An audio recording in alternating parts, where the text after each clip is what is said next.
और बहनों और भाइयों, प्रधानमंत्री जी किसी प्रेरणादायी मार्गदर्शन में उत्तर प्रदेश पिछले 8 वर्ष में नई ऊंचाइयों को छूता हुआ आगे बढ़ा है। याद करिए, 1947 से लेकर 2017 तक इन 70 वर्षों में उत्तर प्रदेश देश की 7वीं अर्थव्यवस्था था और मात्र पिछले 8 वर्ष में हमने जो दूरी तय की, अब उत्तर प्रदेश देश की नंबर 2 की अर्थव्यवस्था बन चुका है। नंबर 2 की अर्थव्यवस्था बन चुका है। 56 लाख गरीबों के लिए मकान मिले। इस दौरान बनटांगिया गांवों को मान्यता दी गई। इस दौरान मुसहर हो, बनटांगिया हो, थारू हो, कोल हो, भील हो, गौड़ हो, चेरो हो, अहरिया हो, इन सभी जातियों को 100% इन्हें सेचुरेट करने का काम भी किया गया, हर सुविधाओं से युक्त किया गया। अब कोई उत्तर प्रदेश में भूखों नहीं मरता। 25 करोड़ की आबादी में 15 करोड़ से अधिक लोगों को हर महीने फ्री में राशन की सुविधा का लाभ भी दिया जा रहा है और 10 करोड़ लोगों को आज आयुष्मान भारत और मुख्यमंत्री आयुष्मान भारत योजना के अंतर्गत उन्हें 5 लाख रुपए की स्वास्थ्य बीमा की सुविधा भी उपलब्ध करवाई जा रही है। उत्तर प्रदेश के अंदर नौजवान के लिए रोजगार की व्यवस्था, कमाई के लिए रोजगार, अच्छी शिक्षा हो इसके लिए पढ़ाई की उत्तम व्यवस्था, बेटी की सुरक्षा, व्यापारी के सम्मान और अन्नदाता किसानों की खुशहाली के लिए ये डबल इंजन की सरकार पूरी मजबूती के साथ काम कर रही है।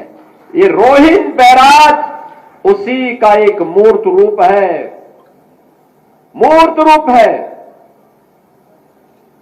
यहां पे भी बोल रहे थे यहां के माननीय विधायक जी भी और माननीय केंद्रीय मंत्री जी भी,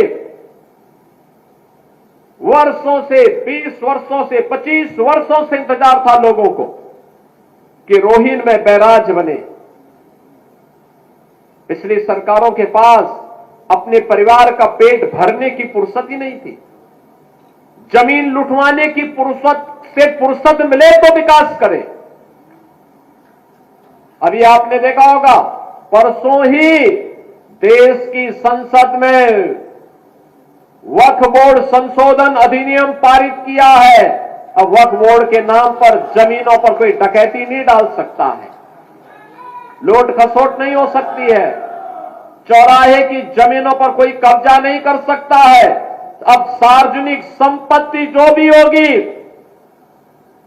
जो राजस्व की भूमि होगी, उसका उपयोग विद्यालय बनाने में, चिकित्सालय बनाने में, कॉलेज बनाने में, मेडिकल कॉलेज बनाने में, ऐसे बैराज बनाने में, गरीबों के लिए आवास बनाने में ही उसका उपयोग होगा। किसी बोर्ड के नाम पर लूट खसोट हमेशा के लिए लगाम लगाने का काम किया है। वक्फ बोर्ड संशोधन अधिनियम पारित होने के कारण अब ये मनमानेपन पर लगाम लगेगी। मैं इसके लिए प्रधानमंत्री मोदी जी का, गृह मंत्री अमित शाह जी का हृदय से आभार व्यक्त करता हूं, क्योंकि उत्तर प्रदेश में भी लाखों एकड़ लैंड वक्फ बोर्ड के नाम पर नाजायज तरीके से कब्जा करने का काम हुआ था। इसमें किसी गरीब का कल्याण नहीं हो रहा था, चंद लोगों के लूट का एक माध्यम बन गया था। इस लूट पर अब लगाम लगेगी, सख्ती से लगाम लगेगी और उसी लगाम के क्रम में आज हम सब आपके बीच यहां पर आए हैं। बहनों और भाइयों, आपने अच्छा विधायक दिया, पैरवी हुई। आपने अच्छा सांसद दिया, कार्य आगे बढ़ा। आज यहां पर रोहिन नदी का एक बैराज बन गया। 16,000 अन्नदाता किसान लाभान्वित होंगे। और मैं भी यहां के विधायक जी से कह रहा था, जिला प्रशासन से भी कह रहा था, इसके आसपास टूरी एक बहुत अच्छी वाटर बॉडी बनेगी। वाटर बॉडी बनने का मतलब अब यहां के माध्यम से आसानी से यहां पे रेस्टोरेंट बन करके लोग पर्यटन के लिए, नौकायन के लिए भी यहां आ सकते हैं। बहुत अच्छा एक कार्यक्रम यहां पे होगा, अनावश्यक बाढ़ से बचाव भी होगी, रेस्टोरेंट बनेंगे, नए रोजगार के सृजन हो सकते हैं, नौकायन का आनंद लिया जा सकता है। कोई घर में अतिथि आया, उसको घुमाने के लिए लेकर के आओ बॉर्डर क्षेत्र के ईश्वरी क्षेत्र में। और नहीं तो हर बार होता था किसान तबाह होता था बरसात में, और जब उसको पानी की आवश्यकता होती थी तब पानी नहीं मिलता था। अब बरसात में बाढ़ से बचाव होगी, और जब पानी की आवश्यकता होगी तब रोहिन बैराज आपको यहां पर जल उपलब्ध करवाने का काम करेगा। मुझे याद है इसी महाराजगंज में महाव नाला के कारण सैकड़ों हेक्टेयर लैंड जलमग्न होती थी, गांव के गांव डूब जाते थे। कभी वन विभाग सहयोग नहीं करता था, कभी सिंचाई विभाग सहयोग नहीं करता था। जब मेरे पास ये मामला आया, मैंने दोनों विभागों को बिठाया। मैंने कहा भी देखो, सरकार का मतलब होता है कि ना शब्द नहीं होना चाहिए, और इसलिए इसका समाधान होना है। और आज उसका समाधान हो गया। अब इस सारे गांव जल प्लावन से बच गए हैं, वहां पर कोई समस्या नहीं। बहनों और भाइयों, आज जो 650 करोड़ रुपए से अधिक की परियोजनाओं का लोकार्पण और शिलान्यास हो रहा है, इसमें सिंचाई विभाग की भी योजनाएं हैं, परियोजनाएं, बाढ़ बचाव की भी परियोजनाएं हैं, सड़कों की भी परियोजनाएं हैं। याद करिए, महाराजगंज जनपद के अंदर 2017 के पहले कोई 4 लेन नहीं था, कोई 4 लेन महाराजगंज जिले में नहीं था। ये सीमावर्ती जनपद है, 4 लेन नहीं। अब तो 4 लेन की एक बाढ़ सी आ गई है।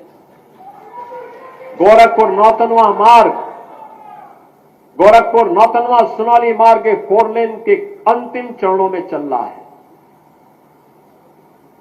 फरेंदा से महाराजगंज का मार्ग ये 4 लेन की दिशा में आगे बढ़ रहा है। गोरखपुर से हम लोग जब आ रहे हैं, परतावल होते हुए महाराजगंज ठूठीबाड़ी, निचलौल ठूठीबाड़ी के लिए निकल रहे हैं, ये भी 4 लेन बनने की दिशा में आगे बढ़ रहा है।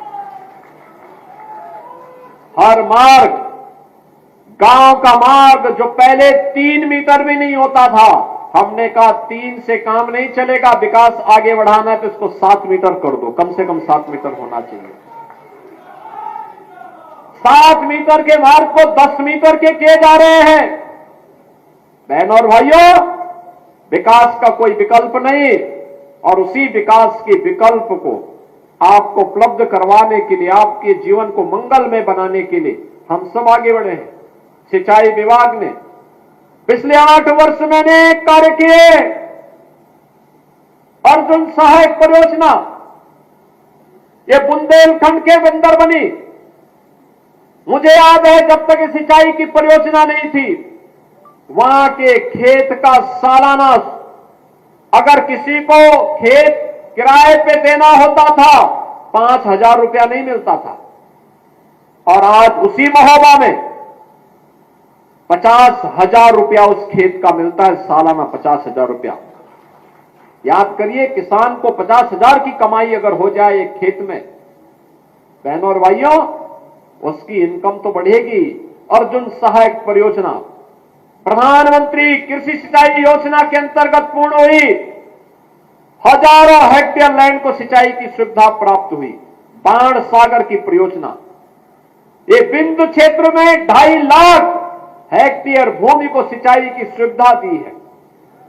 ऐसे ही सरयू नहर राष्ट्रीय परियोजना, सरयू नहर राष्ट्रीय परियोजना बनी थी 1972 में।